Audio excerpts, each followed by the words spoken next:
pode perguntar assim, Aline, mas por que eu preciso combater esses maus hábitos, né? A gente já falou aqui que para crescer na indústria, de fato, a gente precisa ser muito mais confiante, muito mais seguro, ter muito mais clareza, muito mais visão empreendedora, visão estratégica. Então, para isso, eu vou precisar me diferenciar aos olhos da diretoria.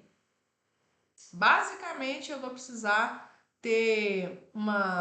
ser bem visto, né? E ser bem visto aqui não significa puxar saco, né, gente?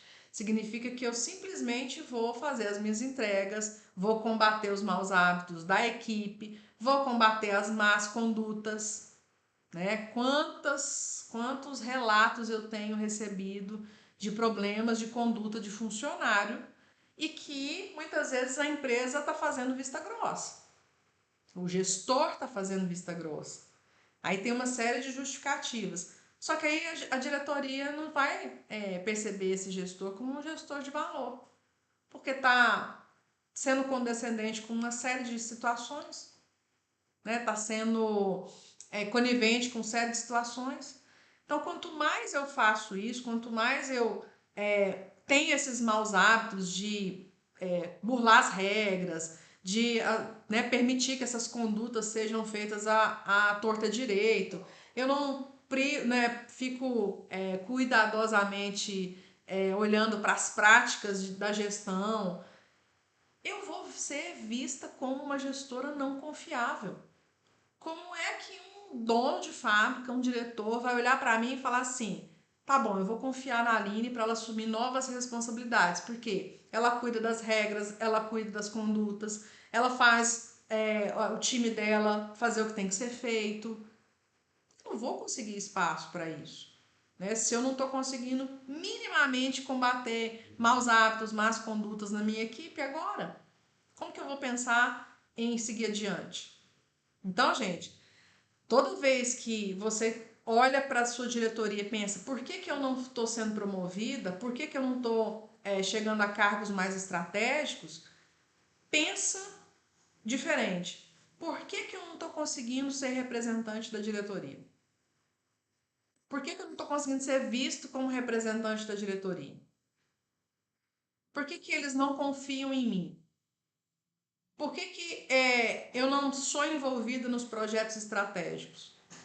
E aí você precisa enxergar se você está só resolvendo um problema tático, ou seja, chegou uma bomba lá do operacional, você é cogitada, é cotada para resolver, ou se não, simplesmente você resolve os problemas do dia a dia e assim os estratégicos só as pessoas que já estão lá desenvolvendo os indicadores, as discussões, as análises que vão resolver. Então, se eu sou vista só como alguém que resolve o tático, né, o operacional, não estou sendo considerado pelo estratégico, tem alguma coisa que eu estou errando aí na minha conduta. Né? Ou porque eu sou boa demais em fazer o operacional, e aí a empresa fica com medo de perder um operacional tão bom, né? E aí eu estou me agarrando, ou seja, ficando presa, tendo o mau hábito de me acostumar com aquilo que eu sou boa em fazer. Então, a gente é bom no operacional e não está se formando ninguém ali para ficar no seu lugar, isso é um péssimo hábito. De achar que é só que a empresa vai ficar dependente de você porque você sabe fazer muito bem feito o operacional. Então, muito cuidado com isso, porque isso é uma das rasteiras mais comuns de existir, né, numa carreira de gestão, justamente porque a gente entende, né, tem um entendimento errado de que nós vamos ser importantes para a empresa quando a empresa depender da gente. Esse não é o caminho. Bom, gente, segundo ponto, né? Por que eu tenho que combater esses maus hábitos? Primeiro, para me diferenciar aos olhos da diretoria. Depois, para eu conseguir construir uma equipe independente e produtiva, eu preciso combater maus hábitos, como, por exemplo, microgerenciamento. A dificuldade de você delegar e fazer com que as pessoas façam, né, que elas te ouçam. Então, muitas vezes eu escuto aqui: Aline, minha equipe não me ouve, eu não sou ouvida, as pessoas do meu time não atendem aquilo que eu peço. Então, isso tem um grande problema por trás em relação à equipe, desenvolvimento da equipe, credibilidade da sua gestão, e isso vai acabar, em primeiro momento, você vai ficar microgerenciando, ou seja, o que o fulano está fazendo, o que o ciclano está fazendo, será que ele já fez, será que ele já não fez? E ficar ali muito em cima. Quem já viu aqui, ou já teve algum gestor que fica parecendo que ele está fungando no cangote da gente, assim, né? A gente está fazendo uma atividade, ele está aqui. Gente, não é assim. Se fosse assim, imagina que a gente ia ter que ter um supervisor para cada operacional. E não é. Muitas vezes você vê uma equipe aí com 50, 60, 70 pessoas e um, dois líderes. Então, o microgerenciamento é um péssimo hábito. E aí isso vem da minha dificuldade de desenvolver as pessoas, da minha dificuldade de dar o feedback, da minha dificuldade de tornar a equipe mais autônoma, que ela consiga desenvolver os pequenos problemas ali do dia a dia sem a sua presença. Tem fábrica que se o supervisor sair 5 minutos para ir no banheiro, na hora que ele volta, o caos está instaurado. Tem fábrica que é assim.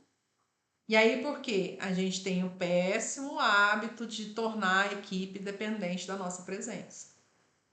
Quanto mais a gente vai fazendo a equipe ser dependente da nossa presença na fábrica, pior vai ser para o seu resultado, pior vai ser para a sua promoção, pior vai ser para a sua evolução profissional.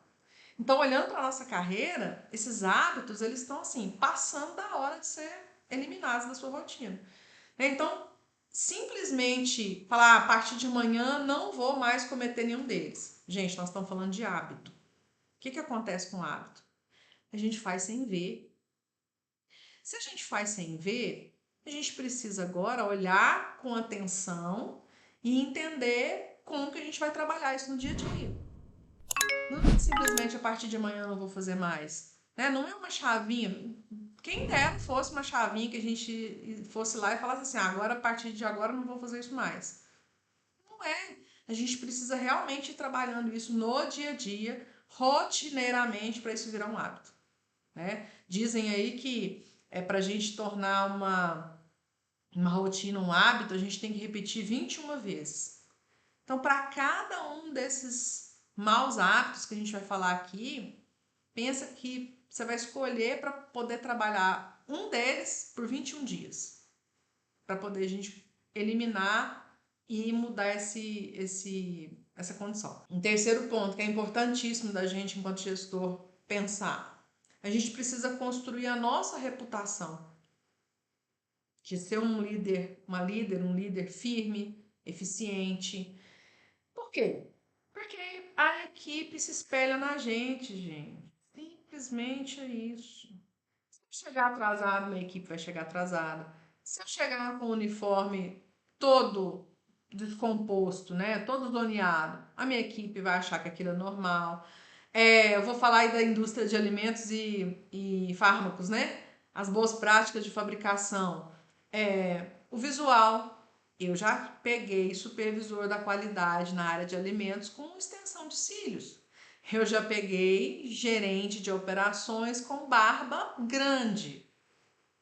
Ah, Aline, mas não pode? Olha, cada qual com o seu cada um aí na fábrica, mas a gente tem as boas práticas que tem todas as proteções, etc.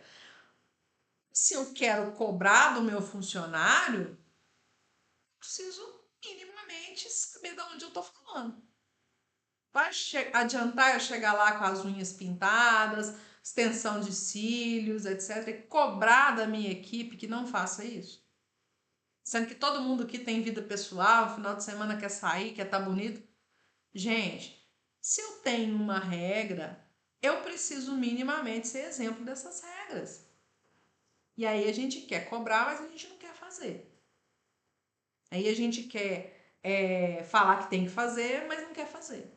Então, se eu chego atrasada, e o dia que você tiver que fazer um feedback com um funcionário que está chegando atrasada, e aí?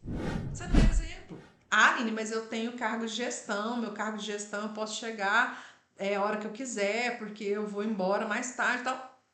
Beleza. Mas que isso seja eventualidades e não uma rotina. Porque a gente trabalha com exemplo. E maus exemplos, maus hábitos são muito mais vistos do que os bons hábitos. Isso você não tem dúvida. O errado sempre é mais visto do que o certo.